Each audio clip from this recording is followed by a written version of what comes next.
আসসালামু আলাইকুম প্রিয় দর্শক, চ্যানেল আই সংবাদ এখন স্টুডিও থেকে আপনাদের শুভেচ্ছা সহ স্বাগত জানাচ্ছি। আর সংবাদের পুরোটা জুড়েই আপনাদের সঙ্গে থাকবো আমি সাইদুর রহমান। আশা করছি আপনারাও আমাদের সঙ্গে থাকবেন। এখন সবার আগে শুনুন যথারীতি সুপার ফ্রেশ ফর্টিফাইড সয়াবিন তেল সংবাদ শিরোনাম। আদালত থেকে কোটা সংস্কারের সমাধান আসতে হবে বলেছেন প্রধানমন্ত্রী। দুর্নীতি বিরোধী অভিযানে ভাবমূর্তি ক্ষুণ্ণ হওয়ার ভাবনা নেই বলে মন্তব্য। কোটা সংস্কারের দাবিতে রাষ্ট্রপতির কাছে শিক্ষার্থীদের স্মারকলিপি। 24 ঘন্টা সময় দিয়ে পুলিশের মামলা প্রত্যাহারে আলটিমেটাম। এবং প্রত্যয় স্কিম থেকে প্রত্যাহার সহ 3 দাবিতে আন্দোলন চালিয়ে যাওয়ার ঘোষণা। বিশ্ববিদ্যালয় শিক্ষক সমিতি ফেডারেশনের বৈঠকে সিদ্ধান্ত।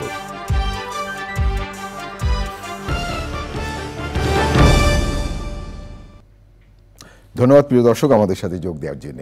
এতক্ষণ সংবাদ শিরোনাম শুনলেন, চলুন যাওয়া যাক পুরো খবরে। আর এখনকার এই সংবাদ আয়োজন একই সঙ্গে চ্যানেল আই ইউটিউব চ্যানেলে এবং channel I OTT platform I স্ক্রিনে লাইভ স্ট্রিম হচ্ছে। আদালত থেকেই কোটার সমাধান আসতে হবে উল্লেখ করে প্রধানমন্ত্রী শেখ হাসিনা বলেছেন, যারা আন্দোলন করছে করুক, ধ্বংসাত্মক কিছু করলে আইন তার গতিতে চলবে। চীন সফর পরবর্তী সংবাদ সম্মেলনে প্রধানমন্ত্রী কোটা আন্দোলনে মুক্তিযুদ্ধ এবং মুক্তিযোদ্ধাদের নিয়ে দেয়া বক্তব্যে উষ্মা প্রকাশ করেন। দুর্নীতির বিরুদ্ধে অভিযান চলবে জানিয়ে এতে ভাবমূর্তি ক্ষুণ্ণ হওয়া নিয়ে ভাবনা নেই বলেন প্রধানমন্ত্রী। দেখুন সহকর্মী নীলাদ্রি শেখরের রিপোর্টটি। মুক্তিযুদ্ধের বিরুদ্ধে আর মুক্তিযুদ্ধের বিরুদ্ধে এত ক্ষোভ কেন? মুক্তিযোদ্ধাদের নাতিপুতিরাও পাবে না, তাহলে কি রাজাকারের নাতিপুতিরা পাবে? সেটা আমার প্রশ্ন, দেশবাসীর কাছে প্রশ্ন, যে রাজাকারের নাতিপুতিরা সব কিছু পাবে, মুক্তিযোদ্ধারা পাবে না। কোটা আন্দোলনে মুক্তিযুদ্ধ ও মুক্তিযোদ্ধাদের নিয়ে বিরূপ মন্তব্যে এই ক্ষোভ প্রধানমন্ত্রীর। কোটার প্রয়োজনীয়তা তুলে ধরে প্রধানমন্ত্রী এর সমাধান আদালতের উপরেই ছেড়ে দেন। আদালত যখন কথা বলেছে, আদালতে যখন চলে গেছে, তার যখন রায় হয়েছে, তো সেই রায়ের বিরুদ্ধে এখন এই মুহূর্তে আমার তো দাঁড়ানোর কোনো অধিকার নাই। এটা তো আমার সংবিধানও বলে না, আমার পার্লামেন্টও বলে না, কার্যপ্রণালী বিধিও বলে না, কিছুই না। যতক্ষণ পর্যন্ত আদালত থেকে সমাধান না আসবে ততক্ষণ আমাদের এখানে কোনো কিছু করার থাকে না। এটা বাস্তবতা, এই বাস্তবতা তাদের মানতে হবে। আর যদি না মানে কিছু করার নাই, আর রাজপথে আন্দোলন করতেই থাকবে, তবে কোনো ধ্বংসাত্মক কাজ করতে পারবে না। যতক্ষণ তারা শান্তিপূর্ণভাবে করে যাচ্ছে কেউ কিছু বলছে না। কিন্তু এর বাইরে যখন কিছু করবে, পুলিশের গায়ে হাত দেওয়া বা পুলিশের গাড়ি ভাঙা বা এভাবে আক্রমণ, এগুলি যদি করতে যায়, তাহলে তখন তো আইন তার আপন গতিতে চলবে। চীন সফর নিয়ে গণভবনে প্রধানমন্ত্রী শেখ হাসিনার এই সংবাদ সম্মেলনে এই সফরের প্রাপ্তি ও বিভিন্ন সমালোচনার জবাব দেন। দুর্নীতি প্রসঙ্গে বঙ্গবন্ধু কন্যা সরকারের জিরো টলারেন্স নীতির কথা স্মরণ করিয়ে দিয়ে বলেন, কাউকে ছাড়া হবে না। তো জঙ্গিবাদ যখন আমরা নিয়ন্ত্রণ করতে পারলাম, এখন দুর্নীতি যেটা আমার জিরো টলারেন্স ঘোষণাই আছে, আমি সেটা ধরছি। আর আমরা খুঁজে বের করছি বলেই কিন্তু আপনারা জানতে পাচ্ছেন। খোঁজ না করলে তো জানা যেত না, এইভাবেই চলতো, কারণ এইভাবেই চলছিল সেই 75-এর পর থেকে এইভাবেই চলছে। তো এখন আমরা এর বিরুদ্ধে ব্যবস্থা নিচ্ছি, আর যে ব্যবস্থা অব্যাহত থাকবেই, এখানে তো আর কোনো দ্বিধা নেই।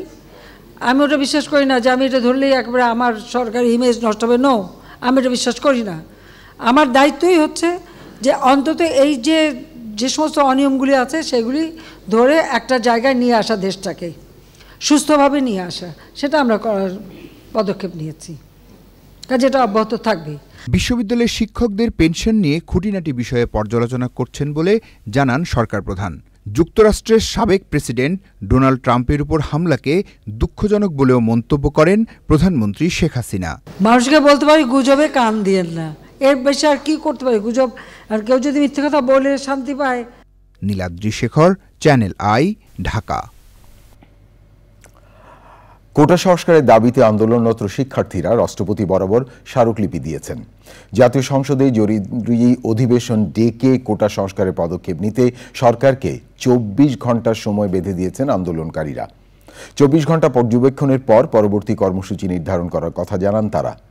এ সময়ের মধ্যে শাহবাগ থানায় পুলিশের করা মামলা প্রত্যাহারের আলটিমেটাম দিয়েছে শিক্ষার্থীরা।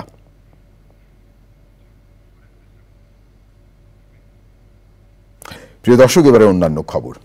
প্রত্যয় স্কিম থেকে বিশ্ববিদ্যালয় শিক্ষকদের প্রত্যাহার, স্বতন্ত্র বেতন কাঠামো প্রদান এবং সুপার গ্রেডের দাবিতে সর্বাত্মক কর্মবিরতি এবং অবস্থান কর্মসূচি চালিয়ে যাওয়ার ঘোষণা দিয়েছে বাংলাদেশ বিশ্ববিদ্যালয় শিক্ষক সমিতি ফেডারেশন।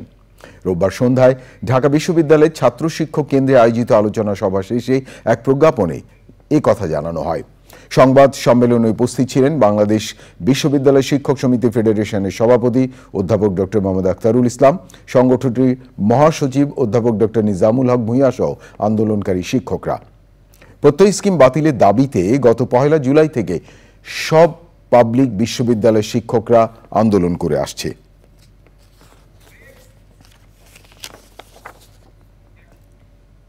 আমার হাতে আরও খবর আছে প্রিয় দর্শক, দেখতে থাকুন চ্যানেল আই সংবাদ।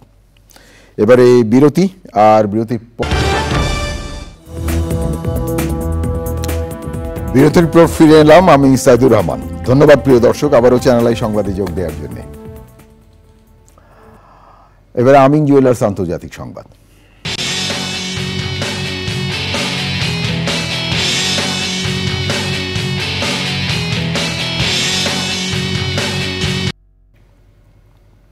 প্রিয় দর্শক, আন্তর্জাতিক অঙ্গনে এখন আপনাদের নিয়ে যাচ্ছি মার্কিন যুক্তরাষ্ট্রের পেনসিলভেনিয়ায়।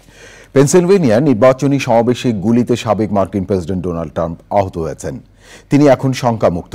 নিরাপত্তা রক্ষীদের গুলিতে হামলাকারী নিহত হয়েছেন। সে সময় ট্রাম্পের একজন সমর্থক নিহত ও 2 জন আহত হয়েছেন। 20 বছর বয়সী ওই হামলাকারী পরিচয় শনাক্ত করেছে আইন শৃঙ্খলা বাহিনী।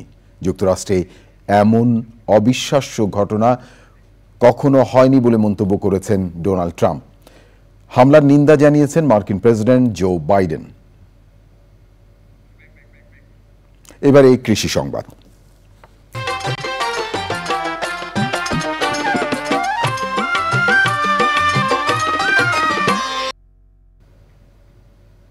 বরগুনা সদর উপজেলায় ড্রাগন ফল উৎপাদন করে সফল হয়েছেন এক কৃষক। মাসে আয় করছেন লক্ষাধিক টাকা। ড্রাগনের বাগানে সাথী ফসল হিসেবে আবাদ করেছেন লেবু সহ অন্যান্য ফল ফসল।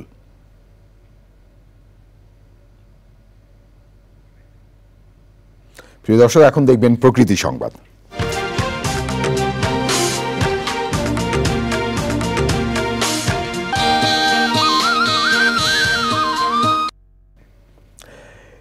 ঝিনাই নদীর তীব্র ভাঙনে পাল্টে যাচ্ছে টাঙ্গাইলের ভূপ্রকৃতি।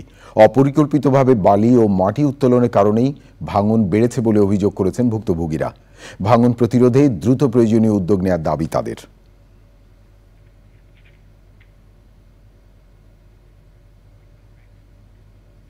এবারে এক্সিম ব্যাংক বাণিজ্য সংবাদ।